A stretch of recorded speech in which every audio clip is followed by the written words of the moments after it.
Assalamualaikum. Kenalin, nama aku Farah dan kali ini aku bakal sedikit menjelaskan tentang artikel yang udah aku baca nih. Jadi judulnya itu Fatwa di Indonesia, Perubahan, Perkembangan, dan juga Keberagaman. Di sini artikelnya ditulis oleh Niki Alma. Karena artikel ini tuh berbicara mengenai sejarah fatwa ya. Saya akan sedikit menjelaskan mengenai bagaimana gambaran fatwa dari masa ke masa. Jadi kan di era Rasul kita sudah mengetahui bahwa pasti di tengah masyarakat atau di tengah sahabat itu adanya suatu permasalahan, dan permasalahan itu pastinya akan ditanyakan kepada Rasul ya, karena pada masa itu Rasul yang menjadi ikon dalam umat Islam. Jadi kalau ada apa-apa itu pasti tanya Rasul. Nah, itu yang kita sebut sebagai fatwa, karena dalam istilahnya itu sendiri fatwa memiliki pengertian yaitu jawaban atas pertanyaan dari seseorang, atau kita bisa sebut mustafti atau orang yang bertanya.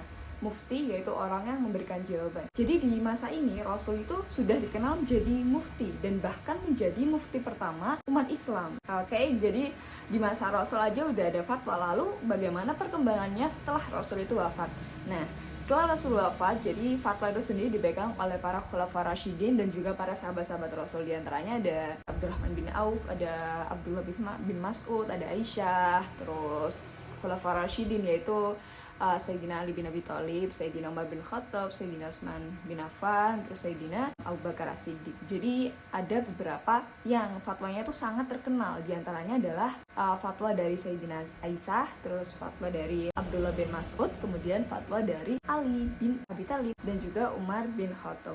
Kemudian setelah era sahabat ini udah usai, jadi fatwa pun itu terus berkembang. Kita akan mengenal namanya era pertengahan. Jadi setelah sahabat itu ada yang namanya era pertengahan, dan itu yang terkenal yaitu koleksi fatwa Ibnu At-Taimiyah. Kemudian setelah era pertengahan itu muncullah era modern, dan di situ kita kenal dengan koleksi fatwa dari Darul Ifta Kairo, Mesir. Oke, tadi gambaran sejarah fatwa dari masa ke masa ya.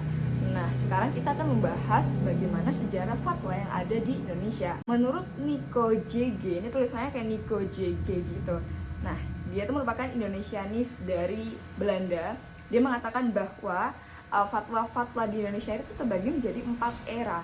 Yang pertama itu namanya era tradisionalis. Jadi maksudnya adalah eranya adalah ketika fatwa itu dilandaskan pada literatur klasik dan juga berpatok pada pendapat madhab yang populer. Pada masa itu ditandai dengan adanya kitab Muhimmat Al-Nafais fi Bayan As'ilatul Hadis, dan kitab itu dibawa oleh mufti dari Mekah bermadhab Syafi'i. Beliau bernama Ahmad Dahlan, dan kitab ini tuh berbahasa Arab tapi ada kayak arti pegonnya gitu, yang biasanya kita anak pesantren kan pasti tahu kayak pegon itu seperti apa, seperti arti-arti Jawa. Dan corak daripada kitab ini tuh pasti ke Arab-Araban kayak klasik juga. Kitab ini juga berisi mengenai ritual ibadah termasuk waris, perkawinan, makanan, akhlak, budaya lokal, dan juga hubungan dengan pemerintah non-muslim.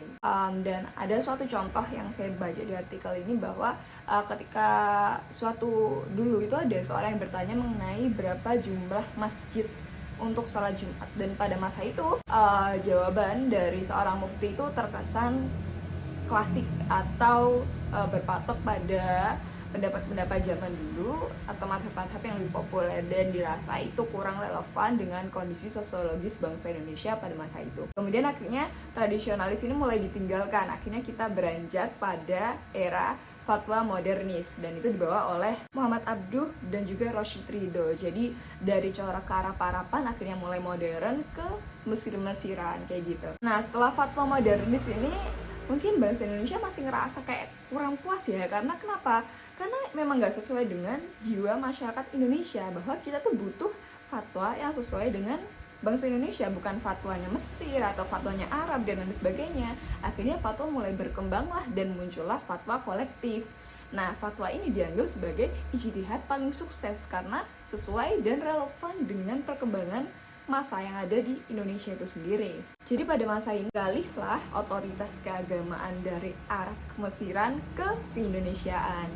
Jadi pada masa ini juga Indonesia tuh tidak lagi memiliki satu mufti resmi sebagaimana di Arab dan juga Mesir. Dan pada masa ini juga Indonesia tuh terkenal kayak ini tuh masa-masa keberagaman dan juga perbedaan fatwa yang ada di Indonesia. Jadi sebelumnya kan mereka emang berpatok pada satu mufti resmi ya, dan sekarang itu malah lebih luas lagi. Jadi banyak sekali mufti dan juga banyak sekali keberagaman dan juga perubahan yang ada di masyarakat. Dan hal itu ditandai dengan 3 organisasi besar yang kita ketahui, yaitu NU, Muhammadiyah, dan juga MUI. Kalau dari NU itu sendiri kita tahu bahwa dia juga mengeluarkan lembaga fatwa yang namanya Basul Masail, dan kalau Muhammadiyah itu namanya lembaga tarjih. Dan kalau MUI kita sudah pasti tahu ya, MUI yaitu fatwa MUI. Jadi fatwa-fatwa di era kolektif ini terkesan tuh lebih dinamis gitu. Dia tuh lentur dan menyesuaikan dengan perkembangan zaman. Makanya itu kita dinamakan sebagai fatwa yang paling sukses dan sesuai dengan jiwa masyarakat Indonesia. Dan fatwa MUI ini didirikan oleh Soeharto dikarenakan ada 2 alasan. Yang pertama yaitu pada masa itu beliau ingin menyatukan umat muslim yang ada di Indonesia. Dan yang kedua, beliau menyadari bahwa pemerintahan itu perlu adanya kontribusi dari para ulama. Makanya itu dibentuklah MUI. Jadi kita tahu bahwa MUI itu bahkan keberadaannya, otoritas dari MUI itu sendiri mengiringi dengan pemerintahan yang ada di Indonesia. Jadi kadang istilahnya kalau MUI belum ngasih label, ya kita nggak berani gitu.